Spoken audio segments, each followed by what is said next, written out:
Ang theme natin this afternoon ay Healing the Past, Embracing the Future.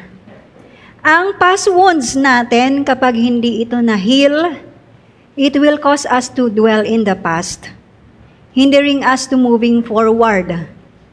Ito yung nagiging cage natin, yung ating mga past na wounds.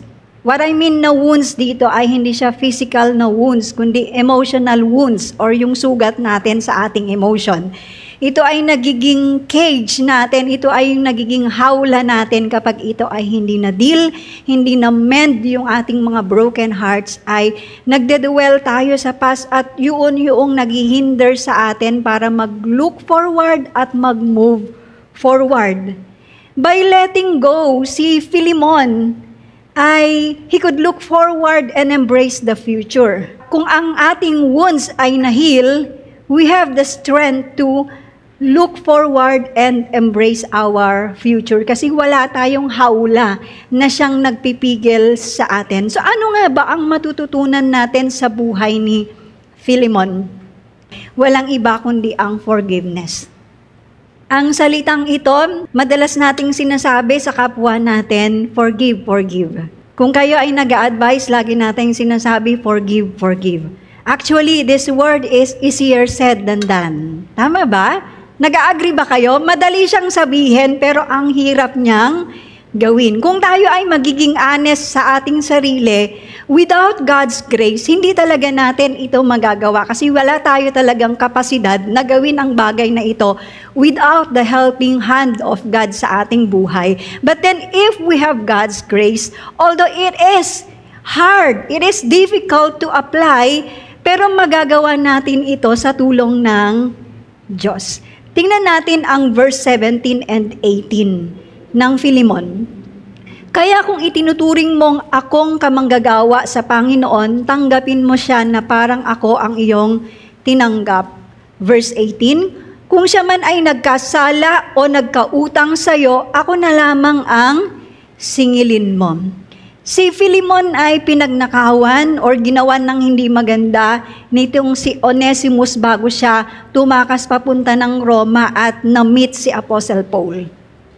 Madalas naming sinasabi ito sa inyo kasi para maintindihan ninyong maigi kung ano nga bang pinagmumulan ng mga sinasabi ni Paul kay Philemon.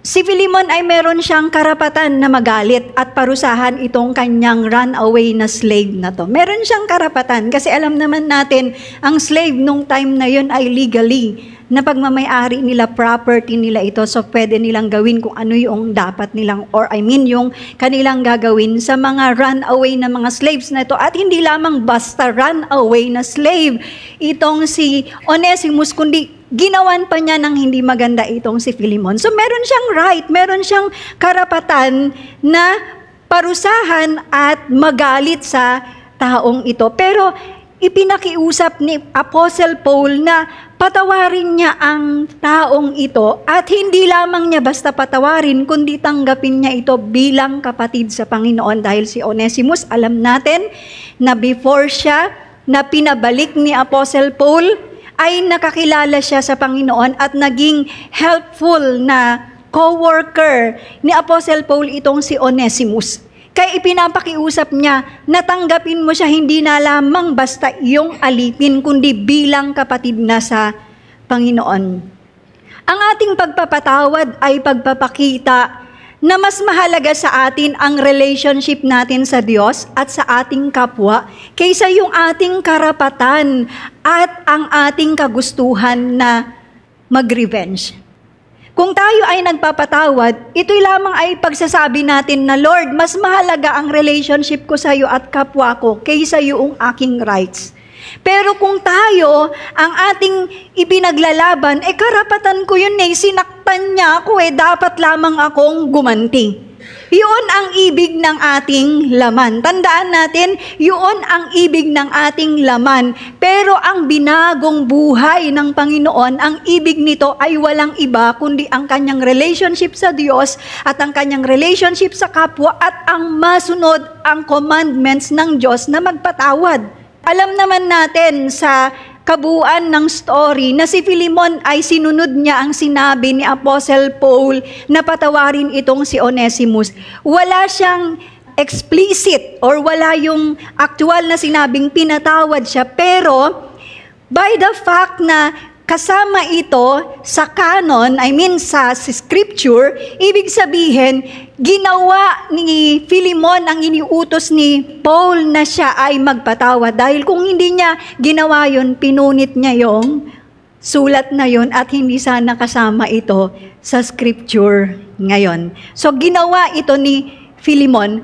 Perhaps sa inyo, meron kayong wrong idea tungkol sa pagpapatawad. Kaya nahihirapan kayong magpatawad. Yung hindi nyo mapatawad yung mga offenders ninyo kasi meron kayong maling pagkakaunawa sa pagpapatawad. Ngayon, titingnan natin yung key points to understand about forgiveness para matuto tayong magpatawad ng ating kapwa. Ang unang-una dyan is, forgiveness is a choice. Forgiveness is a choice. Hindi siya merely na emotion. Sometimes kasi, nagpo-forgive tayo when we feel like it. Diba? When we feel like forgiving, we forgive other people. How about when you don't feel it? Kung hindi mo feel na magpatawad, hindi ka na magpapatawad. Kaya nga sabi ko sa inyo, ang forgiveness ay choice. Ito ay decision. Not merely an emotion, kasi ang emotion natin, they come and go. Nagpa-fluctuate ang emotion natin. Minsan masaya tayo, minsan malungkot tayo, minsan naiinis tayo, minsan we are loving, di ba? Ganun ang ating emotion. So kung ang basihan natin ng ating forgiveness ay ang ating emotion, then hindi tayo makakapagpatawad. Pero kung ang ating forgiveness ay the fact na ito ay choice, it is a decision, whether you feel it or not, you will choose to forgive the people who have offended you. Yung mga taong nag-offend sa inyo ay mapapatawad ninyo whether you feel it or not. Nasa mood ka na magpatawad or wala ka sa mood na magpatawad, because you have decided to forgive that person, you forgive that person. Even when you are still hurting, you will decide to forgive. Kahit na parang nagnanaknak yung sugat mo, you will still forgive. You will still choose to forgive. Pangalawa na dapat nating maunawaan tungkol sa forgiveness, maliban na ito ay isang choice, forgiveness is a process. Forgiveness is a process. It requires patience, time, and effort. Nasubukan na ba ninyo na merong gumawa sa inyo ng offense na talagang grabing offense na yon? And then sabi mo, pinapatawad kita. And then the following day, nakakaramdam ka ulit ng pagkainis doon sa taong yon. Have you? Have you? Nasubukan nyo yon? Kasi alam ninyo, ang pagpapatawad, ito ay isang proseso. Parang sa sugat natin, pag nasugatan tayo, hindi naman right away yung sugat natin ay maghihilom. Meron niyang proseso, di ba? I-stop lang siya na magdugo and then magkakaroon ng scab sa taas niya bago tuluyang mawala yung sugat na yon. So ganun din sa forgiveness, ito ay isang proseso. Yung pain natin, hindi siya instantly nawawala na kapag nag-decide tayo na pinapatawad ko ito, Panginoon, di ba? Nagpe-pray tayo, Lord, pinapatawad ko siya, nire-release ko siya sa anumang mga bagay na hindi maganda. So, you let go. And then, kinabukasan, kumikirot na naman kasi naalala mo na naman yung kanyang ginawa. So, anong gagawin natin kapag gaganon? You forgive. Maalala ninyo ang sabi ng Panginoong Jesus na magpatawad tayo 70 times 7. Although hindi yun literal na 490 times tayong magpatawad. Ang ibig nun sabihin ay limitless ang ating pagpapatawad. Papatawarin natin yung taong yun. So dun ko naiintindihan na every time pala na maalala mo yung ginawa ng taong yun sa'yo at every time na kumikirot ang puso mo, sasabihin mo, Lord, pinapatawad ko siya. I've been there. Nasubukan ko yon. Many years ago, merong taong very close sa heart ko and then meron siyang ginawa sa akin na hindi maganda. It's really, really, really painful. Sobrang painful para sa akin kasi very dear siya sa heart ko. And then, sabi ko sa Lord, pinapatawad ko siya. Although, yung heart ko siguro kung titingnan natin, parang bleeding siya, nagbi-bleed siya. Pero sabi ko sa Lord, kahit ganito yung nararamdaman ko, I'm in pain, sobrang sakit ng nararamdaman ko, I still choose na i-forgive ang taong ito. And then kinabukasan, gunan na naman, maalala ko na naman yung kanyang ginawa. Sinasabi ko, Lord, I forgive this person. Pinapatawad ko siya kahit na anuman ang ginawa niya sa akin. And you know, hindi ko na malayan, nag-heal na yung heart ko completely. So ang forgiveness ay process. Merong mga times na ang pagpapatawad natin ay meron yung mabilis lang. Pero pag ang wound na iniwan sa atin ay very deep, it really needs process. Kaya wag tayong alam niyo yung ma-dishearten, nakala ko ba napatawad ko na? Bakit persistent? Kasi it's a process. So, kinakailangan every time na maramdaman mo yung pain, you go to God, Lord, kung paano na pinatawad mo ako, pinapatawad ko din ang taong ito. And you will see, God will mend your broken heart. Letter C, forgiveness is not condoning. Isa sa reason kung bakit ayaw magpatawad ng iba, kasi ang feeling nila na kapag nagpatawad sila ay parang sinasabi nilang inaayunan nila yung kamalian ng tao. Hindi po ganun ang pagpapatawad.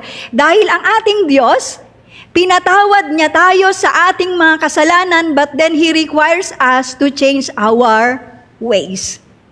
Amen ba? Hindi tayo hinahayaan na pag meron tayong ginawa, pinatawad tayo ng Panginoon, hindi niya sinasabi sa'yo na, okay, you remain like that. Maalala ninyo yung babaeng caught in the act ng adultery, yung dinala sa Panginoon ng mga tao at sabing babatuhin. Di ba? Nagsialisan yung mga tao nung sinabi ng Panginoon na bumato na yung mga walang kasalanan. Di ba nagsialisan sila? Natira na lang ang Panginoon at yung babaeng yon. Ang sabi ng Panginoon, nung tiningnan niya ang babae, ang sabi niya ba, go and sin more. Yun ba? Ang sinabi niya, go and sin no more. Pinatawad siya ng Panginoon, pero hindi nangangahulugan na dahil pinatawad siya ng Panginoon, ay pagpapakita na yun ay kinokondone siya ng Panginoon. Isa sa reason na ayaw talaga nating magpatawad, isa yon. Yun din yung, alam nyo, nung hindi ko naiintindihan ang tungkol sa pagpapatawad, ayaw ko ring magpatawad kasi naisip ko, baka naman mamayasa siya. Baka naman ulit-ulitin niya yun kapag pinatawad ko siya. Hindi ganon. Ang ating Diyos, every time na tayo ay lumalapit sa Kanya, how many times did we fail God? 1,000 times. Sa lifetime siguro natin, 1,000,000 times natin siyang binigo. Pero every time we go to Him, He's always prepared na magsabi sa atin, you are forgiven. 1 John 1:9, ang sabi ng salita ng Panginoon, na if we confess our sin, He is faithful and just to forgive our sins. But then wag nating kalilimutan that God is holy and God is requiring you to change your ways. Hindi ka kinokondone ng Diyos na pag pinatawad ka niya, you will remain the same. Do not fear to forgive yung mga tao kasi hindi nangangahulugan ang forgiveness is condoning sin. Letter D, Forgiveness doesn't depend on the offender. Hindi nakadepende sa offender ang ating pagpapatawad. Basahin ko sa inyo ang Acts chapter 7, verse 59 to 60. As they were stoning Stephen, ito si Stephen, ang unang martyr sa New Testament. He called out, "Lord Jesus, receive my spirit." Binabato siya ng mga tao. You can read it sa Acts chapter 7. And falling to his knees, he cried out with a loud voice, "Lord, do not hold this sin against them." And when he had said this, he fell asleep. Habang binabato siya ng mga tao, ang sabi ni Stephen, patawarin mo sila. Yung sinabi niyang, do not hold the sins against them, another way ng pagsasabing, patawarin mo sila, Panginoon. Pinapatawad ko sila, Panginoon, sa kanilang ginawa sa akin. While they were stoning him. Hindi pa sila humihingi ng tawad sa kanya, pinatawad na niya sila. Sa atin kasi, ang hinihintay natin, lalapit yung tao sa atin na magsasabi sa atin ng sorry, mali yung ginawa ko, bago ko siya patawarin. Yun ang hinihintay natin. Paano kung yung taong yun, hindi niya na-realize yung kanyang mali sa'yo? Hindi ka na magpapatawad. Kaya hindi nakadepende ang ating pagpapatawad dun sa offender. Magsabi siya sa atin ng sorry, maganda ang reaksyon niya sa atin or hindi. Magpapatawad tayo kasi babalikan natin, ang forgiveness is a choice. Choice ang forgiveness. Hindi yan nakadepende sa reaksyon nung taong gumawa sa'yo ng hindi maganda. Nagsorry siya sa'yo or hindi, inuulit-ulit niyang gawin sa inyo ang bagay na hindi maganda, you will choose to forgive. Amen ba? Bakit? Bakit natin ginagawa yun na kahit na hindi sila nagsorry sa atin? Bakit kahit na pangit pa rin ang pakita nila sa atin, yung ways nila ay hindi umayos, ay nagpapatawad pa rin tayo? Because this one is the ultimate na reason kung bakit. Letter E, forgiveness is a reflection of God's nature. Reflection ito ng nature ng Diyos. Sino nagsasabing siya ay anak ng Diyos? Taas ang kamay. Ay, yung iba, hindi niya masabi kung anak kayo ng Diyos. Pag kayo ay totoong tumanggap sa Panginoong Hesukristo, kayo ay anak ng Diyos. Alam ko namang narinig nyo na tong maxim na to. Lagi-lagi itong naririnig, like father, like son. Hindi bago ito sa atin. Pero minsan hindi natin nare-realize ito sa ating spiritual walk. Hindi natin nare-realize na, hey, anak ako ng Diyos. Kaya dapat mag-reflect din sa akin kung anong katangian ng tatay kong sinasabi ko. Kung sinasabi nating tatay natin ng Diyos, dapat nagre-reflect yung karakter ng Diyos sa atin dahil ang nature ng Diyos sa atin ay inimpart niya sa atin nung tayo ay nakakilala sa Panginoong Hesukristo. Sa Peter, inilagay na sa atin ang lahat ng kailangan natin para makapamuhay tayo ng naaayon sa salita ng Panginoon. And forgiveness is a reflection of God's nature. And since we are children of God, kinakailangan na itong nature na to mag-reflect din sa atin para makita kung sino nga ba talaga ang tatay natin. Have you wondered na kapag kayo ay nagmi-misbehave, tapos yung mga magulang ninyo mababait, di ba sinasabi nila, anak ba ni ano yan? Di ba narinig na ninyo yon? Narinig na ninyo yon? Pag nag-misbehave ka, ang parents mo matino, tapos iba yung ugali mo, i-compare ka sa parents mo, sasabihin mo kang ampun yata yan. So ngayon, kung tayo ay nag-hold tayo ng grudge, hindi tayo nagpapatawad, nakabase tayo sa emotion natin, nakabase tayo doon sa offender natin, hindi natin nare-reflect ang nature ng Diyos na dapat nare-reflect ng mga anak ng Diyos. Ang nature ng Diyos nasa sa atin na. And we have to reflect that nature, ang pagiging forgiving ng Diyos natin. So, anong dapat nating gawin, mga kapatid? Let go of grudges and bitterness. I-let go na natin yung mga sama ng loob natin, yung mga kapaitan na dala-dala natin. And I know, marami naman sa inyo na, okay, Pastora, I agree with you, i-let go ko na yung grudge ko at yung bitterness ko. Pero papaano ko nga ba talaga i-let go ang bitterness na to? Ang grudge na to? Una, remember that God has forgiven you. Makakatulong yan para ma-let go mo yung grudges mo at saka mga bitterness mo. Yung ang sabi ko sa inyo kanina na yung tao na yon na very dear sa puso ko, meron talaga siyang ginawa sa akin ng talagang nakasugat sa heart ko. But by remembering na ako ay pinatawad ng Diyos, and by remembering na ako rin ay mahina at lagi kong nasasaktan ng Diyos, and every time na nasasaktan ko ang Diyos, He is always forgiving towards me. At kapag yun ay aking inaalala, yung galit ko, yung sama ng loob ko, dun sa tao na yun ay natatanggal siya dahil sa remembrance na ito na ako rin ay pinatawad ng Diyos sa aking kasalanan. Ephesians chapter 4 verse 32b. At magpatawad kayo sa isa't isa gaya ng pagpatawad ng Diyos sa inyo dahil kay Kristo. Pinatawad tayo ni Jesucristo sa ating mga kasalanan. All of our sins. Hindi lang ilan sa mga sins natin, kundi lahat ng kasalanan natin ay pinatawad ni Kristo Jesus.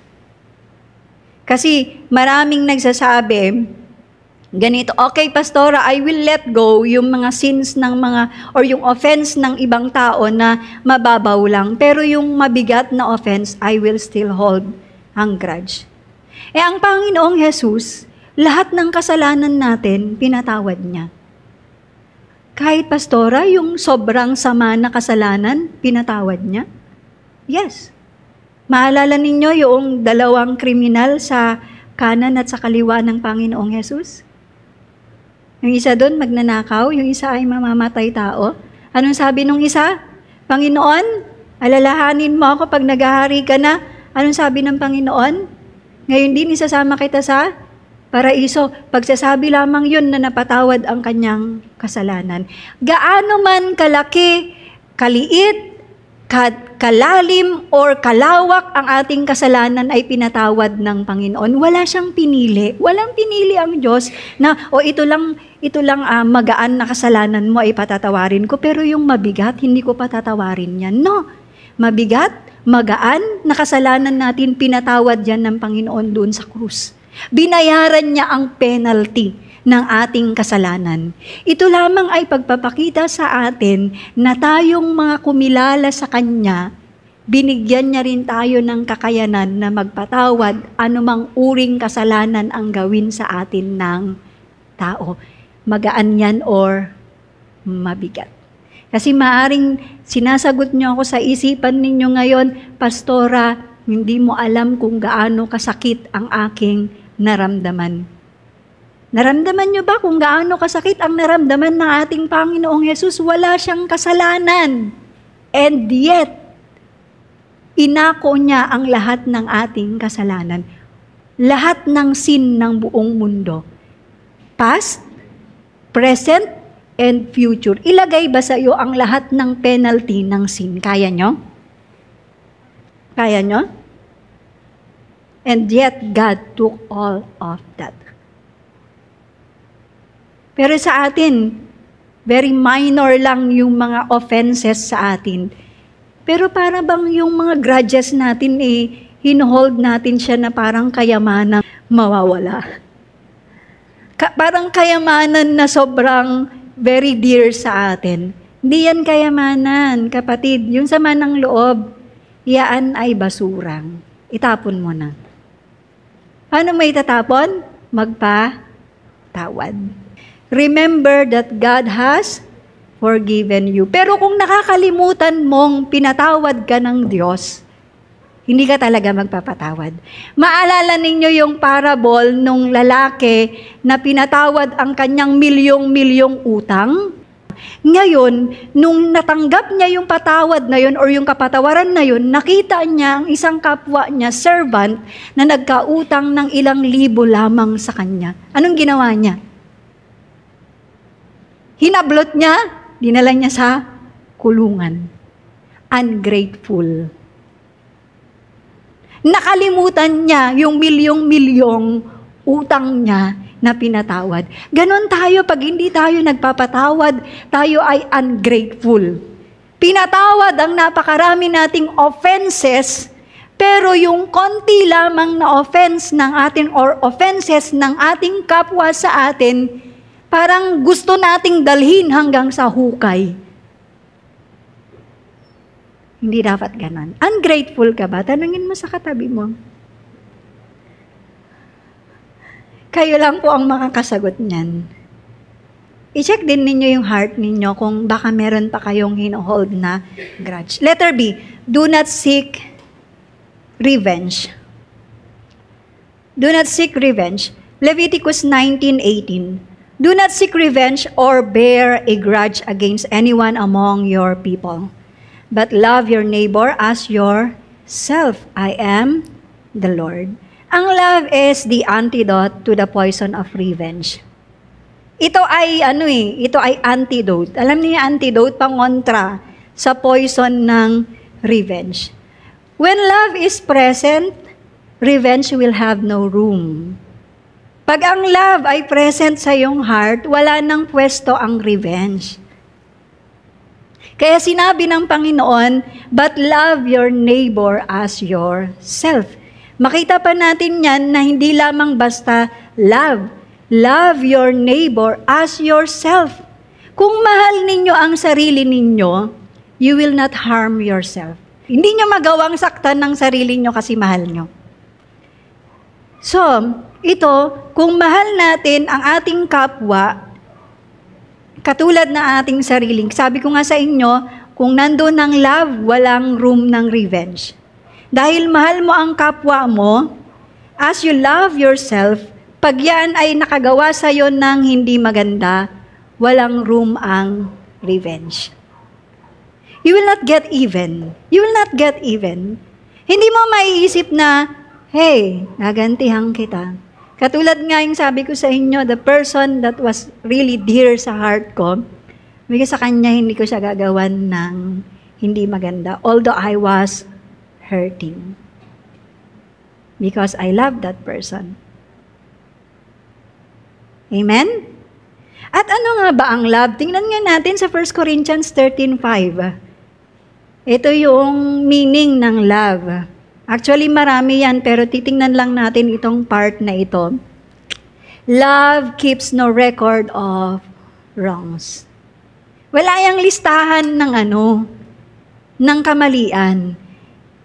Eto pagka nagbibiroan kami ni Bishop, minsan meron kasi yung time na nasabi ko sa kanya noon, alam mo yung ginawa mo nung ganito, nung year na to? Sabi niya sa akin, alam mo, historical ka. Hindi hysterical historical. Yung mga babae, magagaling mag-historical, tama ba? Sino yung mga babae dito? Lalo na yung may mga asawa, nag-historical din ba kayo? Noong 1990s, ganito ka, di ba? Historical. Hindi yun love. Love keeps no record of wrongs. Yung mga mali nila na sa past, you will not hold it against them. Hindi sinasabi dito na magkakaroon ka ng amnesia, hindi mo na maalala yung wrong nila. Hindi ganon. Naalala mo pa rin, pero you will not hold it against them. Wala ka ng grudge, wala ka ng sama ng loob. That is, love keeps no record of wrongs. So natatandaan na natin, kaya yung mga babae, wag na tayo mag-historical. Nung naunawaan ko yan, hindi na ako nag-historical kay Bishop. Naintindihan to ng may mga asawa. Diba? Nag-historical ba kayo? Hindi na. So hindi na tayo dapat nag-historical dahil love keeps no record of wrongs. Naintindihan ba ninyo historical? Hindi siya hysterical. Historical kasi binabalikan mo yung nakaraan. Kaya historical. Kaya mga babae, historian. Tama ba? Magaling sa history. Matindi ang kanyang memorya. Pero hindi ko sinasabi dito na you will forget, na hindi mo na maalala yung kanilang mga ginawa sa iyong hindi maganda. Maaalala mo pero wala ng pain, wala ka ng grudge, wala ka ng iniisip na you will take revenge, you will get even. Wala na yon. That is keeping no record of wrongs. Ang tanong ko sa inyo ngayon, have you been hurt so badly? Have you been so hurt? Na it consumes yung mind mo how to get even. Yun bang every waking moment mo ay naaalala mo yung pain na yon, and every waking moment mo ay nag-iisip ka on how to get even. Unforgiveness is a toxic poison that robs you of your joy. Nag-agree ba kayo?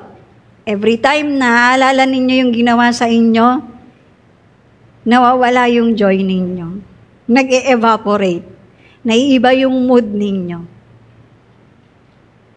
And binds you in chains. Bakit? Bakit ito'y chain? Because it prevents you from moving forward. It will really prevent you from moving forward kasi nagdedwell ka sa past. Ayaw mo iwanan yung past. Kung ayaw mong iwanan yung past at i-let go yung grudge mo, hindi ka talaga makakapag-move forward. Hindi mo ma-embrace yung future, nandun ka lang sa past mo. At ang hirap nun, walang progress, walang improvement para sa'yo. Ang pagpapatawad ay challenging, especially na kung yung pakiramdam ninyo pag nagpatawad kayo, parang merong mawawala sa inyo. Parang kalugihan para sa inyo. Para bang, parang ako yung nasa disadvantage kapag ako ay nagpatawad. Very challenging yun kapag yun ang mindset mo na parang mawawalan ka kapag ikaw ay nagpatawad. Pero alam ba ninyo na ang pag-embrace natin ng forgiveness can empower and benefit us?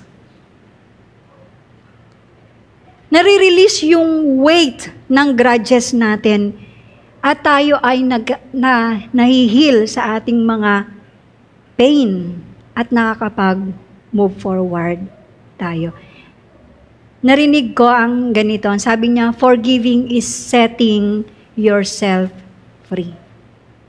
Ang pagpapatawad ay pagpapalaya mo sa iyong sarili. Ang bitterness, ang resentment, ang revenge ay parang kulungan na siyang nagpapahinto sa iyo sa iyong progress. And I'm beseeching you, do yourself a favor. Sabihin mo sa katabi mo, do yourself a favor. Relinquish your grudge. I-relinquish nyo na yan.